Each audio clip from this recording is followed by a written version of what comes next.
One, two, three, four.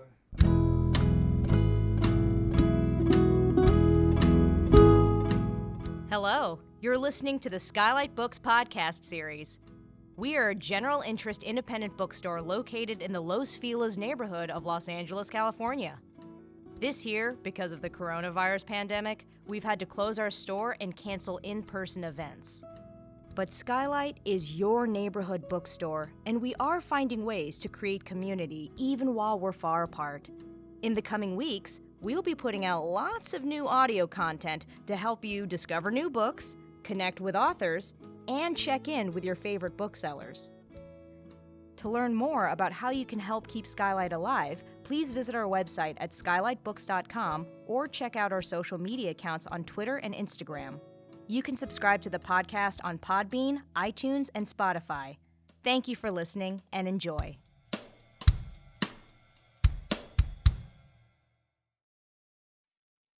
Hello, lovely listeners, and welcome back to SKYLIT. This is the SKYLIT Books podcast series, and my name is Maddie Gobbo. I'm the events manager here at SKYLIT Books in Los Angeles. We are open right now for in-store shopping from 11 to 7 on weekdays and 10 to 8 on weekends. We ask that you wear a mask and sanitize your hands and social distance, blah, blah, blah.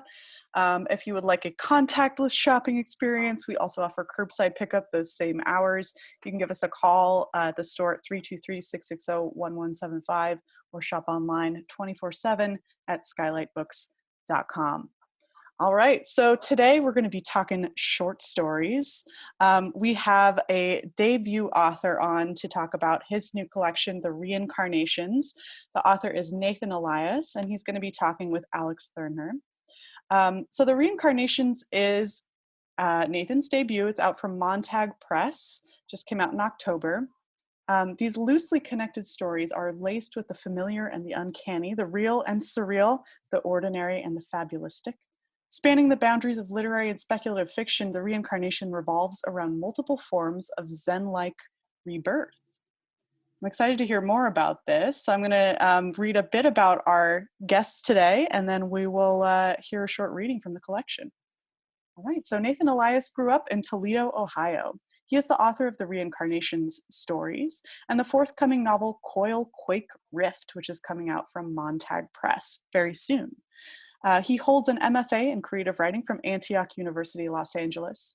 His writing has been nominated for the Pushcart Prize and Best Microfiction, and he was a finalist of the Saturday Evening Post 2020 Great American Fiction Contest. Congratulations.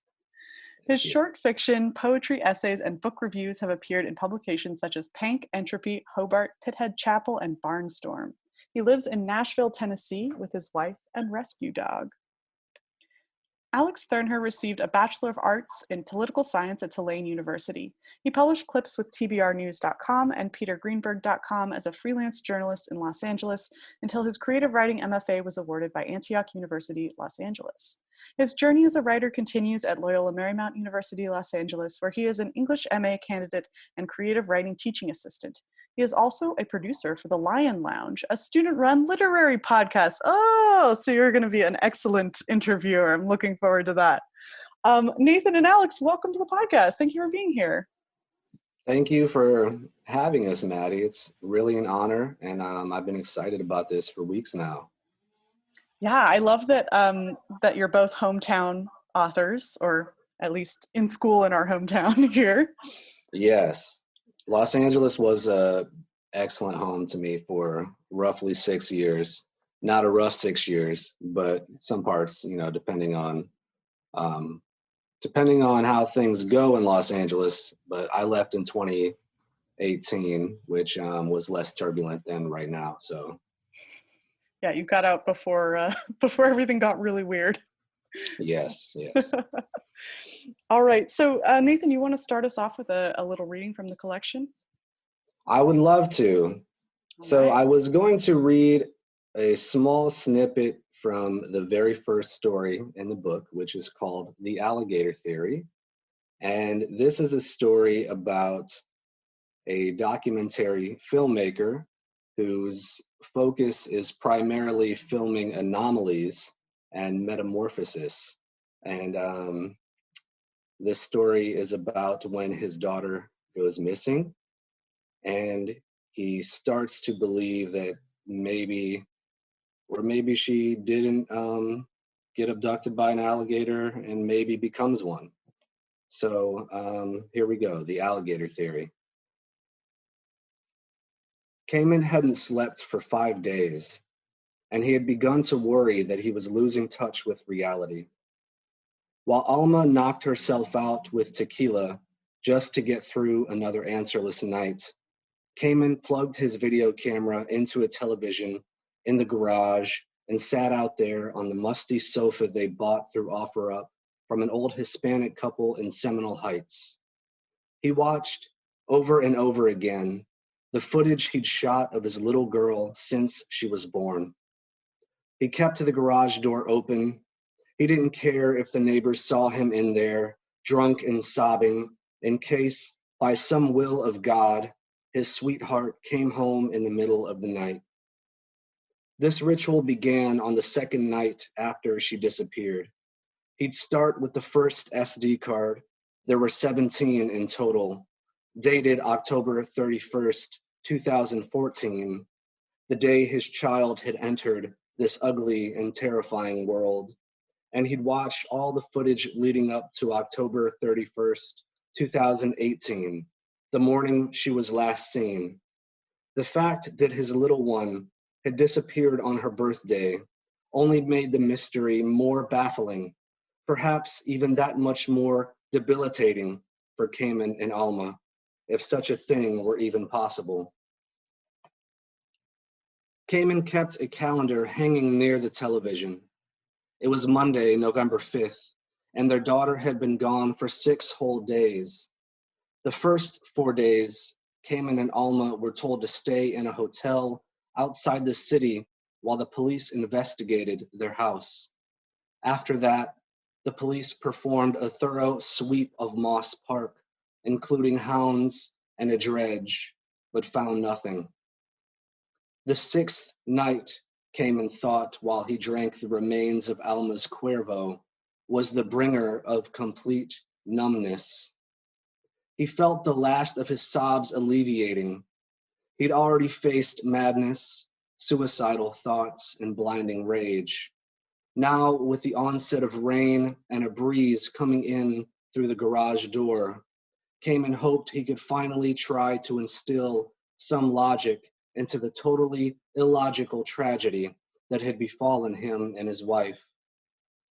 As the wind picked up, he heard rustling in the oak, cypress, and palm trees outside. The quiet whistle was soft, sweet as a child's voice. Cayman stood from the couch and went to the garage door, its dark outline like a monster's gaping mouth. If the garage door is a monster's mouth, he thought, then the rest of the world is its body, and my little girl has been swallowed whole. Raindrops splashed on his bare feet, and for a moment, he thought he heard someone saying, "Daddy." He ran out into the rain and called his daughter's name. The wind picked up around him, its whistle louder than before. "Tina," he called. "Tina, where are you, baby?" He went down the driveway and into the street where a small stream of oily water reflected the moonlight and sped into the gutter. It made him think of how God might have looked down upon the Hillsborough River, where he, Alma, and Tina had picnicked only moments before Tina vanished. He screamed her name again and saw one of the neighbor's lights turn on across the street. Stupid, he thought. She isn't here. She isn't anywhere. Stupid, he said, and slapped himself again and again. Stupid, stupid, stupid. It didn't matter if the neighbor saw him beating himself up. He wanted the world, the ugly monster, to see how much he hated himself. Once his face felt good and raw, he went back inside and sat, soaked on the already dank couch. The television was blue, which meant that it was time for another SD card. He inserted the next one, pushed play on the camera, and let out an extinguishing sigh of relief when he saw Tina's face pop up on the screen. "Wake up, Kay." When he opened his eyes, he saw Alma standing over him in her pink, ragged robe. He smelled the remnants of a hard Florida downpour, humidity, grass, and oil hanging thick in the air. A breeze came in through the garage door. It had been his first sleep since Tina disappeared, and it felt as refreshing as it was disorienting. You're going to catch cold if you keep leaving that damn door open, Alma said. She picked up the empty bottle of Cuervo from next to the television and groaned. I need it open, he said, in case she comes home in the middle of the night. If she comes back, it won't be through that door. Not if, Cayman said. She's coming back. Alma turned the television off, tossed the Cuervo bottle into the recycling bin, and went back into the house. And after that point in the story, he is hell-bent on figuring out what happened to Tina. He goes back to the scene of the crime where she disappeared. He starts to try to film it. And eventually he may start to think that he sees perhaps his daughter transformed into an alligator. I don't know. Thank you, Nathan. Wow, what a mucky, grimy story already. Like, I can feel it physically. You've got such great tactile stuff going on there. Thank you. So I want to hand this over to Alex to get deeper into the muck with you. Thank you, Yes. Maddie. Thank you for having me. And Nate, I loved your reading. So much great, provocative images that are bouncing around in my head, even though I've read it. But to hear you read it is pretty special. So the first story in this collection is about hope amidst irreparable loss. A husband and wife struggle with the mysterious disappearance of their young daughter. The husband, who you call Cayman, starts documenting the location where she is lost. The opening of the story indicates he hasn't slept in 5 days. So where does the inspiration for alligator theory come from? It all started with this idea about a filmmaker. I have a background in filmmaking and also documentary filmmaking, as well as working in reality television. And I always had this love of people who just love to film things and just capture the rarities in life. And just for example, you could go on YouTube and search a caterpillar transforming into a butterfly in the chrysalis stage. These kind of things in nature are so beautiful that it all started with the idea of a character who purely wanted to film this stuff, and then it evolved into a character capturing something that kind of defies all human knowledge of biology and reality. And as soon as I started to think about what would this character capture, what would it be that he would film that is unexplainable, and the story was sitting with me for probably a couple of years until after I left Los Angeles in 2018 and moved to Tampa, Florida. My wife and I were at a park, and there were signs that say, beware of the alligators.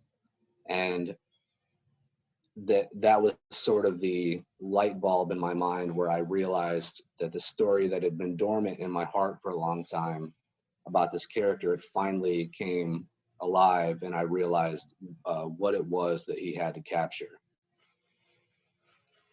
Throughout Cayman's struggle, we get the idea that he can think bigger than himself, although he is turning severely inward. Do you believe mysticism soothes the souls of broken people, as it does Cayman, maybe towards the end of this story? I definitely believe that mysticism has the potential to soothe the souls of broken people. We all, in some way, I think it's natural for humans to, when tragedy and grief strike, we look for truth and hope anywhere we can find it. And I think mysticism, whether it's the supernatural, perhaps even religion, depending on your views, or anything, has a way for us to sort of salve the brokenness in us, if not heal it altogether. And in the case of this story, you know, Cayman starts to lose touch with reality, and toward the end of the story, he meets a gentleman who he is a native to Tampa, and he is part of the original Seminole tribe, and he explains to him some of the folklore of their people. And in this case, it is the lore of a creature called the Latish, which is a person who transforms into an alligator. And this mysticism, I think, helps Cayman find the truth he needs. If not the absolute truth, it's the truth he needs to move on from this tragedy. When he deals with the depression based on the loss of his child, there's definitely a sense that readers can see his empathy on the page, even though he borders on delusion. Does this depression make him so empathetic that he borders on delusion? I think the bordering on delusion is something that I am relying on from the implications that I set out with the writing. You know, I absolutely begin the story with he hasn't slept in 5 days. So right from the get-go, I want it to be perceived that this character is delusional. He's immediately an unreliable character. He may or may not be witnessing reality. And he continues in this broken state throughout the whole story. And I want the reader to be questioning the validity of what it is that he's witnessing. And later in the story, after he revisits Moss Park, he keeps going back to the location where his daughter disappeared. He thinks that he's filmed an alligator. Later in the story, he thinks he sees his daughter, thinks he sees a version of her on tape as an alligator. I want his delusional state to be part of the suspense and to also leave it ambiguous for the reader as to whether or not any of this is actually happening. I definitely get the feeling that that's a function of Alma's character. Maybe the skepticism that she brings to the story in terms of what Cayman deals with emotionally.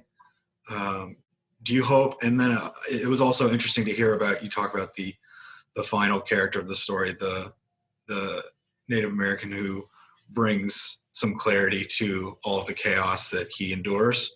Do you hope that we see Cayman's particular perspective at the end of the story, or are we simply meant to experience his grief fully?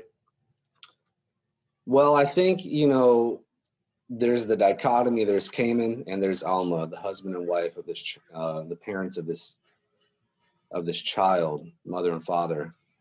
And on one hand, Cayman is buying into his wild theory, the alligator theory that Tina has been abducted. And Alma, on the other hand, is the realist. She's skeptical of this, and she thinks it would be totally illogical for this to happen. So that dichotomy is creating the tension for me, a big tension in the story about, it's not only about Tina anymore, it's about the absence of Tina and what that emptiness, how that emptiness manifests in the lives of her parents. And, I could, as far as whether or not I hope that the readers will experience Cayman and Alma's grief fully, I could never want someone to experience that grief fully.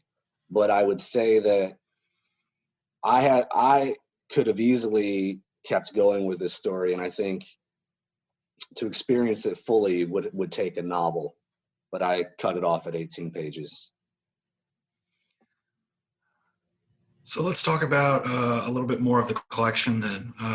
Property Damage is about a man named Mark who has a public outburst after learning the love of his life sleeps with another man. Mark forces himself into routine work as the neighborhood handyman, and I, in particular, really love the last lines of Property Damage. The main character focuses solely on a simple task of reupholstering a chair, and he's doing it throughout the night. And the line is this: I put a needle in my left hand, a thread in the right. I aim to meet them both at the eye and make a promise to myself that I'll have something new by daylight. When in your writing did you develop such a powerful final image, an idea that rehabbing a character's life is possible? Thank you for highlighting that part of the story. The interesting thing about Property Damage, which is the second story in the collection, several of the stories in this book, they're loosely connected. This one is part of what I consider in my mind a mini trilogy within the book, or perhaps a triad or a triptych.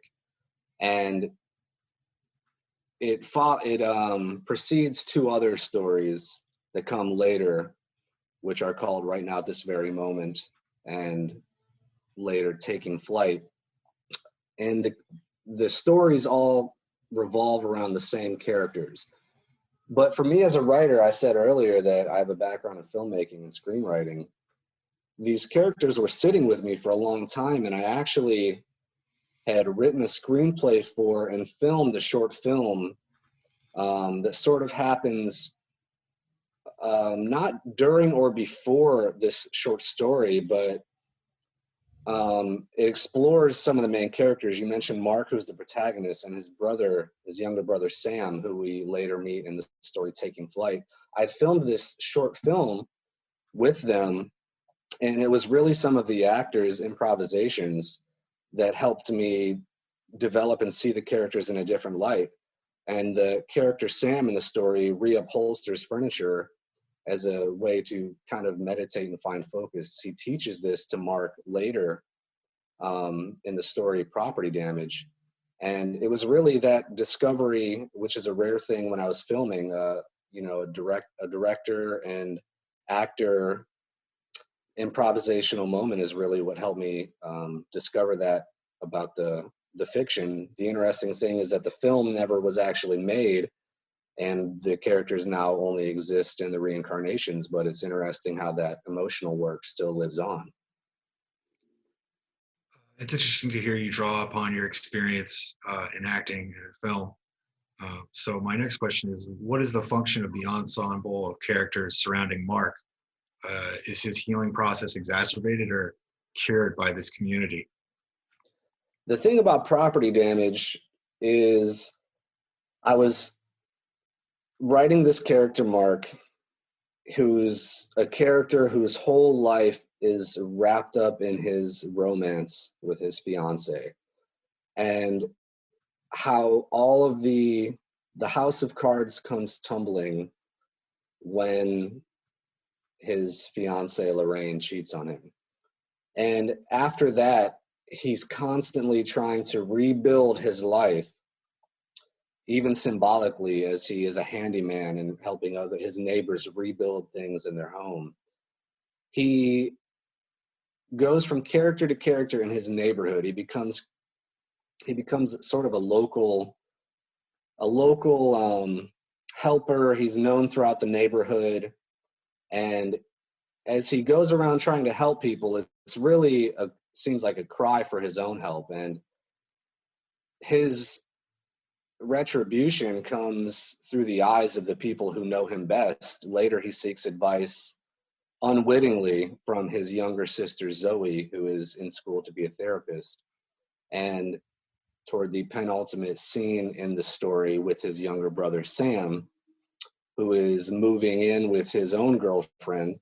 And here Mark is falling apart after his fiance has cheated on him. And Sam, his younger brother, gives him this advice about how to reupholster a chair, which symbolically is kind of like reupholstering your own life. So I think the healing process definitely is upheld by Mark's community. as sometimes it is with all of us when we're going through our own personal tragedies, or something that might seem like a tragedy to us may seem inconsequential or insignificant to the people around us, but in the end, people still have a way of being there for us. While community has a bedrock in some of your work in this collection, you also dive into some very intense family moments with other characters, and those characters reoccur in some ways, and maybe not necessarily in a trilogy like they did starting with Property Damage, but you render 3 female voices in Andy Comes Home. Andy's boyfriend ends their relationship. Her younger sister Amy is too young for discretion and inadvertently reminds her older sister about the split with her boyfriend Neil. Readers learn there's a more significant issue at hand. Nana Dottie is her death at a local hospital, but she still has wisdom for Andy. As a writer, what compelled you to dwell in the space of a young girl, a young woman, and their grandmother? Yes, Andy Comes Home is actually another one of the small trilogies or, triptychs in this book. The first of which is Andy Comes Home. Later in the collection, we get Separation Anxiety. And the last is the final and titular story of the book, The Reincarnations. But in Andy Comes Home, I was looking at how personal and generational histories are created, and the ways in which the lessons of our elders are handed down from generation to generation. So Andy, in the story Andy Comes Home, she has just left Los Angeles and has returned to her hometown of Ohio after her boyfriend Neil has left her. He was unfaithful to her, and as any reader of the book will know, the Reincarnation certainly deals a lot with infidelity and the ways in which we invest our identities into our relationships and are sometimes forced to find a rebirth after those relationships end. But Andy comes home, and right upon coming home, she sees her youngest sister named Amy. And within a few moments, they are all informed that their Nana, their grandmother Dottie, is in the hospital and she's dying. It's one of the shorter stories in the book, and they immediately go to the hospital to see her. And the final scene of the story involves Andy sitting with her grandmother, and her grandmother gives her this advice about her own love life and her own histories of hurting people and having been hurt by people. And for me, it was purely generational. And later in the story, The Reincarnations, we see more of that. On the issue of relationships as it relates to your story, if romance has suspense, it resides in right now at this very moment. The 2 characters are Athen, Sylvia, and Sam. Athen and Sylvia are dealing with the loss of Sam. Athen is reluctant, but he desires to fill the space Sam occupied. Sylvia, meanwhile, is so intoxicated with grief-stricken that she even refers to Athen as Sam. Does the character Sylvia Pryor have a change of heart when she's sober? Or is the meaning in the title of the story that sorrow requires living moment to moment? Yes, the story right now at this very moment is one of those that's interlaced with the story Property Damage. We learn, and right now at this very moment, which is somewhere in the middle of the book, the 2 protagonists in this story are Athen and Sylvia, and they're both in a hotel room snowed in on the anniversary of Sam's death. And Sam was Athen's best friend and Sylvia's lover. Later in the story, later in the book, The Reincarnations, we have a story called Taking Flight, which is through the eyes of Sam after he's already died. And this story finds the living later trying to reconcile where they stand now that the person who was the bridge between them is now forever gone. So the way their relationship has evolved is starting to become a romantic one, and it feels taboo. I mean, imagine your best friend dies or your lover dies, and trying to overcome grief, you would of course want to find some kind of comfort from the people or the other person who knew the deceased best. And in this case, it starts to evolve in a romantic relationship. Sylvia is dealing with this death by taking medication, pills, marijuana, alcohol. So she's definitely intoxicated. She gets so loaded that she starts to speak to Athen as if he's Sam, and Athen goes along with it because he thinks it's what's best for her in the moment. And I think Sylvia would have a change of heart if she was sober, as we probably all would. She would probably be sober, look back on the last night, if she even could remember the previous night. She would probably say to herself, what the heck was I thinking? But as far as the title of the story, right now at this very moment, whether or not it implies that sorrow requires living moment to moment, I think it does imply that, but more importantly, the title of the story alludes to everything that had to happen in the past to lead us right now where we are at this present moment. For example, Alex, I met you years ago at Antioch University, and without having ever met you back then and us having developed a friendship and rapport, I would not have known to ask you to come join me on this interview. And all the things that led you to your podcasting journey with the Lions Lounge has prepped you to be an excellent interviewer.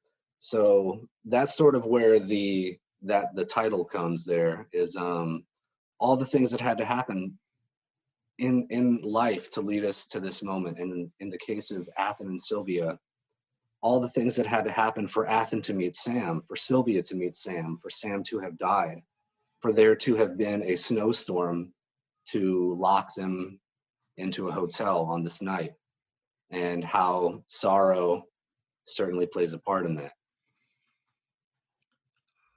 Thank you for speaking to a little bit about our serendipitous meeting. And Yes. Obviously, I'd like to return the favor by talking about one of my favorite stories in your collection, which is the Naga Dreams.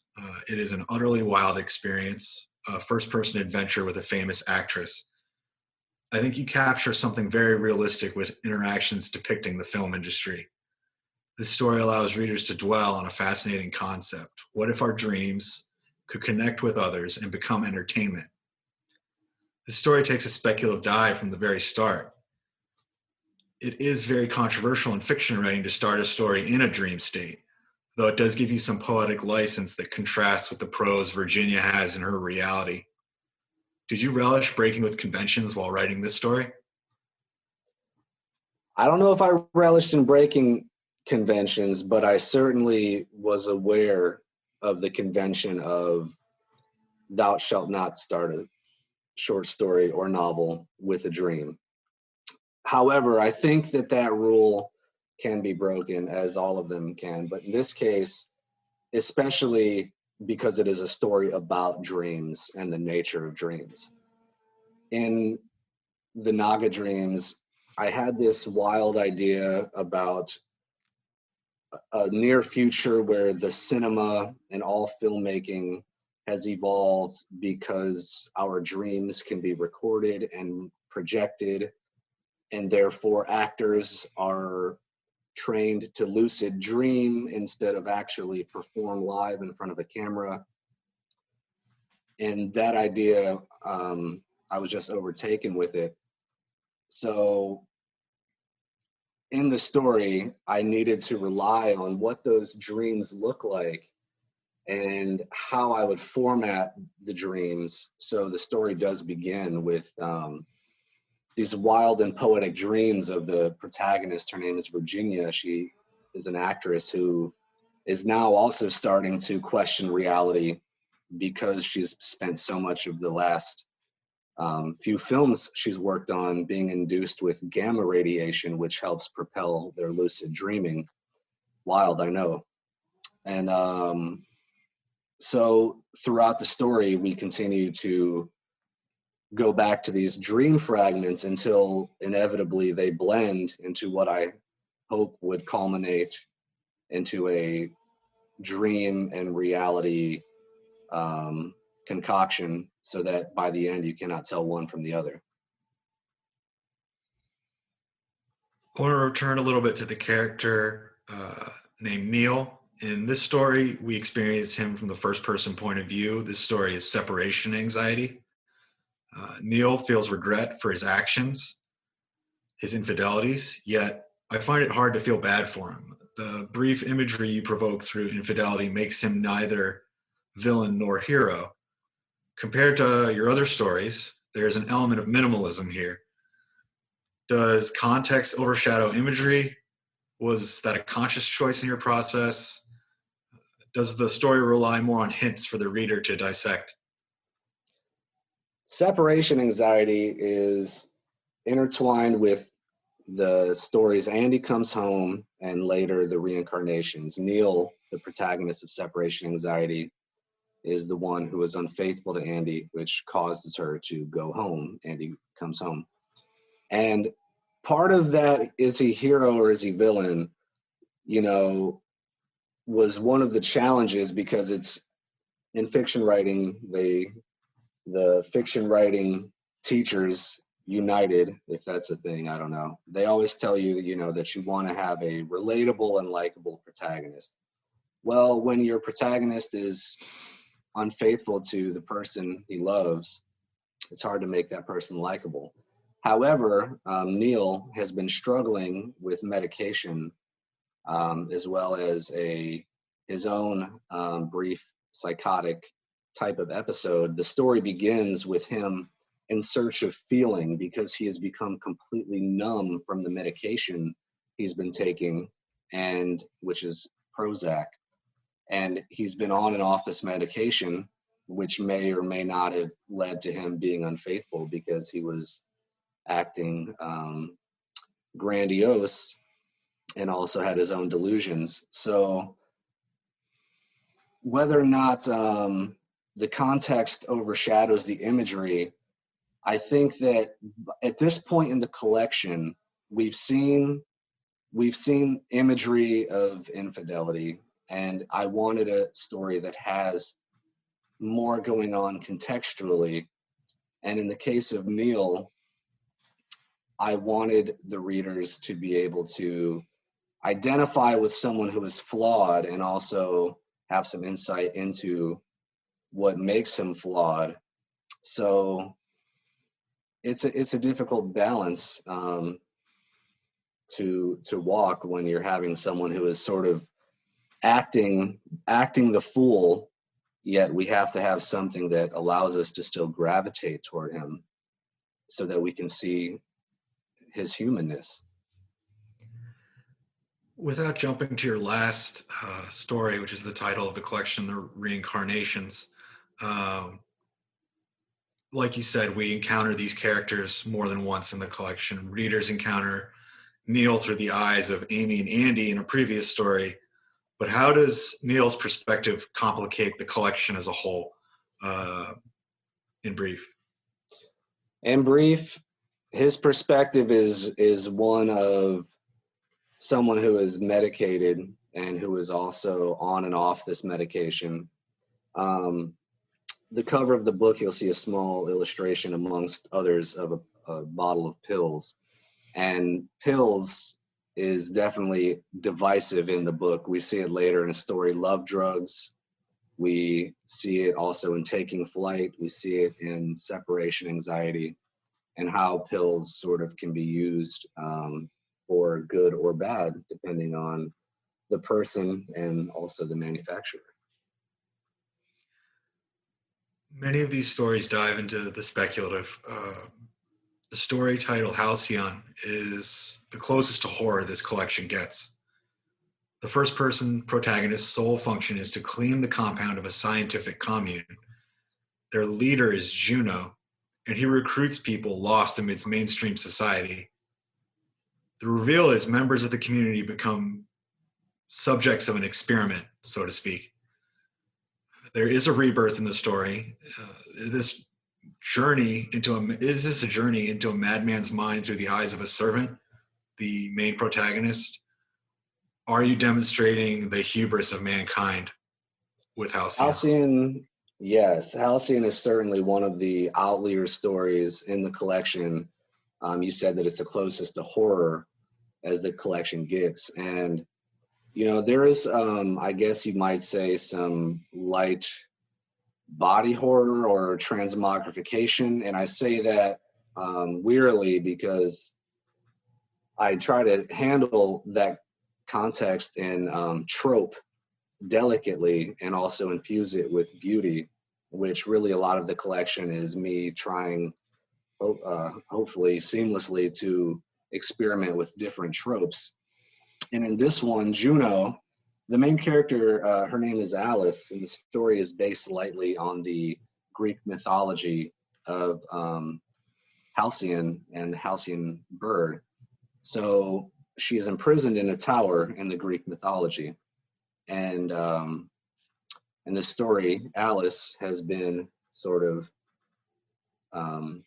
bought into living on this commune, as some people tend to be, by a glorious and idealistic leader type of person. In this case, his name is Juno. He is selling everyone on the idea of what he's working on called the Life Stasis Project, where there are many animals on this commune. There is a giant aviary these animals are kept in a lighthouse. And as far as whether or not this is a journey into the madman's mind, I think we certainly see some of Juno being the madman. And however, it's really more about the eyes of the servant in this case, which would be Alice. And I certainly could have made Juno the protagonist, but I think that story would be a much different one, perhaps even more grotesque than my writing style tends to lean toward. And as far as the hubris of mankind, I think Juno is certainly an embodiment of that. And everyone who lives on the commune, Alice, a character we meet later, Seth, who is sort of her hopeful escape from this commune, they're all victim to this one man's hubris. In relation to Alice and Seth, they do grow close, and then they share an even more peculiar bond by the end.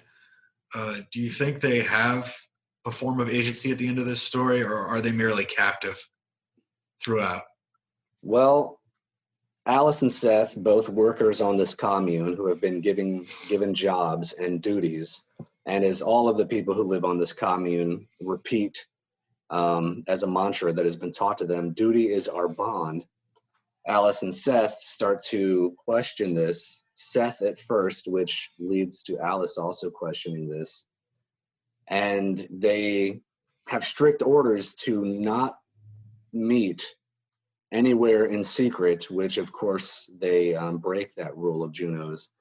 And this defiance leads to them being held captive in a much stronger way that they already have been, which is a subtle captivity they've been in by just joining this commune. But later they are brought to the lighthouse. Juno captures them, and we start to see a mythological type of transmogrification in which, spoiler alert, they are transformed into birds, which birds are held on this commune, and they have to make a decision if they are going to try to escape, which will require them to test the wings that they have been recently given by Juno. And at the end, the question is, will they jump or will they not? You spoke briefly about love drugs in previous questions, and it has really captivating conflict. You use a variable third-person point of view between the two main characters. How do you make these transitions seamless without any repetition in the prose? Love Drugs is about two lovers, Gray and Autumn, and the narrative structure involves rotating from Gray's perspective, third person close, to Autumn's third person close. And right off the bat, the story delivers a speculative conceit, which is that there exists a drug or pharmaceutical that, if taken, allows its user to fall out of love with the person of their choosing. Supposedly, this drug has already been engineered so that you will forget to love the person you don't want to love anymore. And Gray is thinking about taking this pill. So I deliberately created this third person point of view, rotating between them, so that we would learn as a reader what led to Gray wanting to take this pill. How is Autumn affected by this? And eventually I want to keep the characters separate because they're not together in place or time until the very end of the story. And I wanted to keep them separate while also keeping them close. And I don't know if it worked as well as I hoped. I think maybe it did, but by the end, we finally see them together. And that's where the truth of their love, or lack thereof, comes out. I think it does have an effective conclusion. As a writer, is it challenging to craft scenes that lack the main characters conversing? You talk about their separateness, and there's so much pain in this story, just like many of the other stories, but Gray and Autumn's in-scene dialogue only occurs in the last paragraph. So what is it about this technique that seems so satisfying?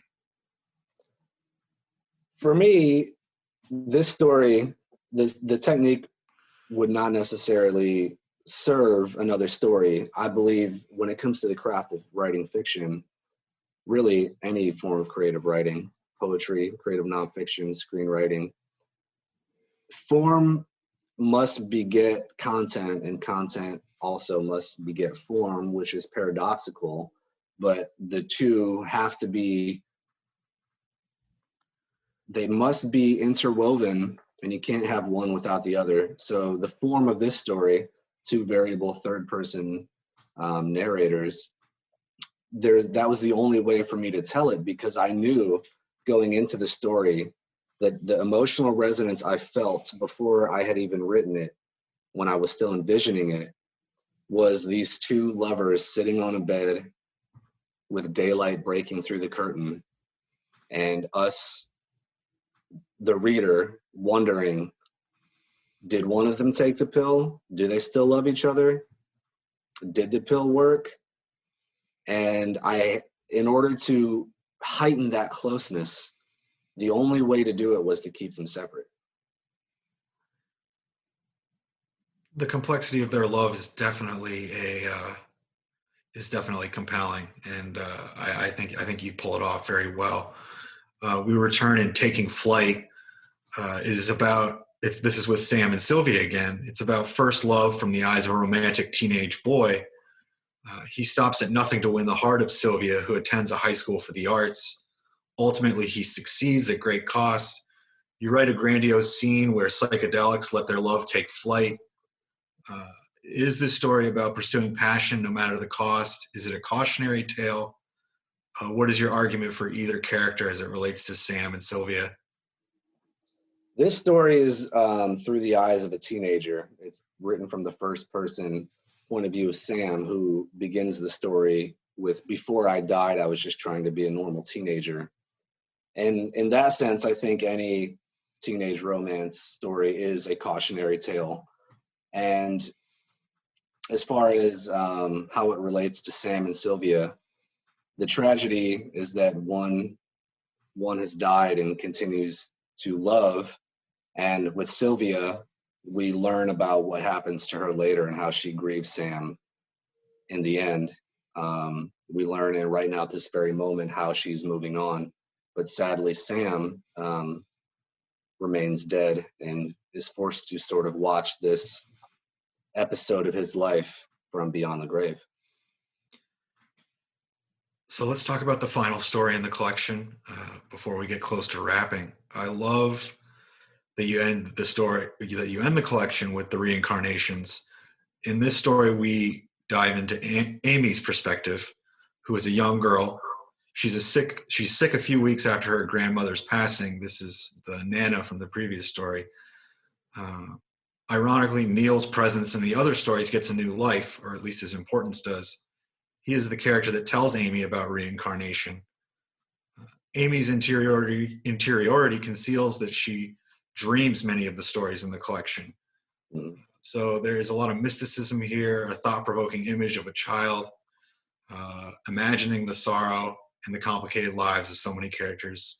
Why is this the perfect note to end the collection? Why amplify the hidden dreams of a child? The concept of reincarnation has always been one to baffle me. And imagine how a child would perceive such a thing. In the story, it comes up that Amy has often wondered, where things go when they die, which I think is a question many children as well as adults ask. And it seems like the easy answer to a child is heaven, sweetheart, we go to heaven. And the character Neil takes the road less traveled and tells her about reincarnation. And in this way, she starts to dream as a child would about different kinds of reincarnations. She has a pet caterpillar that is soon to turn into a butterfly. And she wonders about that kind of reincarnation. And then she wonders, as she's sick and in the hospital in the final scene of the book, what her incarnation was before this life and what it might be after. Very poetic way to wrap my questions. I must express gratitude for the opportunity to discuss your work, Nathan. Before we end the interview, I hope you'll tell us a little bit about your forthcoming novel set for a release next year. The title is Coil, Quake, Rift. Would you like listeners to know anything about it? Yes, in brief, Coil, Quake, Rift, forthcoming from Montag Press, which will be out in early to mid 2021, is about love, loss, and alternate realities in which a husband and his pregnant wife must navigate Los Angeles after a major earthquake that may have been created by an astrophysicist ex-lover. Leave you hanging. Plenty of suspense there for all of us. Yes. And I haven't read it, so I can't give any spoilers, fortunately. And thank you as well. I'll express gratitude to you, Alex. Thank you so much for this excellent interview. And also to Maddie and SKYLIT for having me. It's truly an honor. Everybody go support SKYLIT Books and order all your holiday books from them. Thanks, Nathan. I appreciate the integrated ad. That was beautifully done. Oh, yes. Well, thank you both. And Alex, thank you for your really thoughtful questions. It was a pleasure to listen to this conversation. And Nathan, congratulations on the debut. Thank you. Thank you. All right. Well, before we say our goodbyes, is there anything else we didn't cover that you'd like to say to our listeners? This has just been a pleasure to talk about this book, The Reincarnations, with you all, which has been about 6 years in the making. And I just say support small presses, support indie authors, and share books. I love that. My unofficial Skylight motto is books are for sharing, so we're on the same page there. That should be the official Skylight motto. I'm working on it. All right. Well, thanks, lovely listeners. It's always a pleasure to hang out with you in this audio space. We'll catch you on the flip side, the next episode. And meanwhile, everybody, take care out there. Thanks for listening. Thank you for listening to the Skylight Books podcast series. Please don't forget to visit our website at skylightbooks.com and make sure to follow us on Twitter and Instagram. Also, don't forget to subscribe to this podcast for more author talks and bookseller conversations. You can find us on Podbean, iTunes, and Spotify. Stay safe and healthy, and we hope to see you back in our store soon.